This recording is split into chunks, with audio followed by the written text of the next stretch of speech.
Hi guys, welcome back to the channel. Being true to the name of my vlog, the King of Halo Halo Vlogs, iba naman ang vlog ko ngayon. This time, it will be about real estate. Just a quick background, matagal na, nag-start yung mother ko ng real estate brokerage. So throughout the years, nakapagbenta ng Ayala, ng SMDC, ng house and lot, ng building, and this is a business that we've had for a long time na. So to cut the long story short, magsa-start na ako mag-vlog ng mga listings na mga properties na gusto kong ibenta. Kasi ako maselan ako guys, sa totoo lang. Ang gusto kong properties na binibenta, yung mga gusto ko rin talaga. Like kung may pera ako, bibilihin ko siya. You know what I mean?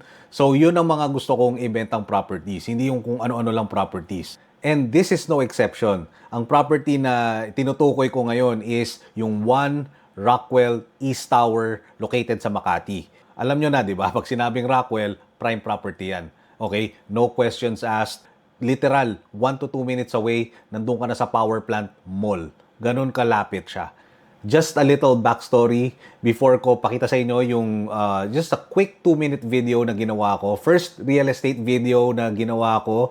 And please forgive me kasi marami akong mistakes dito. Pero I think I did a pretty okay job naman for the first time. Anyway, ang backstory ng condo unit na to, we actually sold this 9 years ago. So, ang listing nakuha ng mother ko, ang buyer ako nakahanap. And fast forward 2026, 9 years after, yung nakabili before, pinapabenta sa amin ngayon uli. And the reason why is, nakabili sila ng mas malaking unit sa same building. So, ayaw na talaga nila umalis kasi ganun talaga kaganda sa Rockwell, guys. So, here it is, a quick short 2-minute video ng property and then I'll get back to you.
And there you go. That's the video. The condo unit is a 2-bedroom condo unit.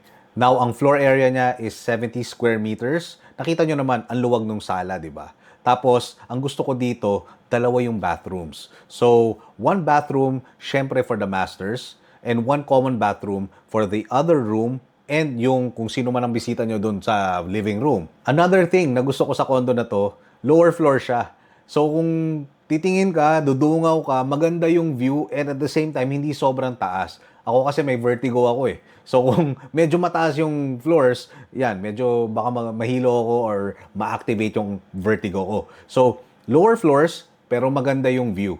And kung napansin nyo yung video, lahat ng rooms merong view.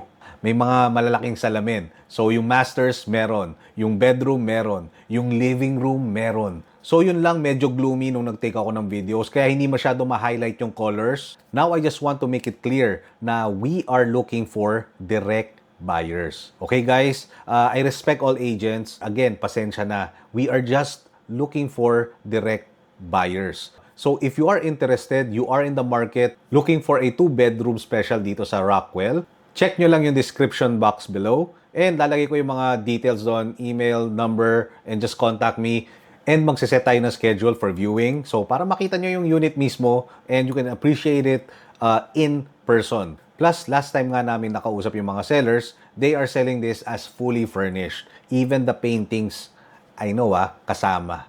That's pretty much it for this video. Now, if you want to see more properties na ililist ko in the future, and I kid you not, meron kaming mga kakaibang listings that I will be vlogging very soon. Kakaiba to guys, I'm not even kidding. So if you are interested, please hit a like and subscribe para ma-update kayo dun sa mga next listings. Plus, syempre, may other videos as well. Okay? Thanks for watching guys. I'll see you next time.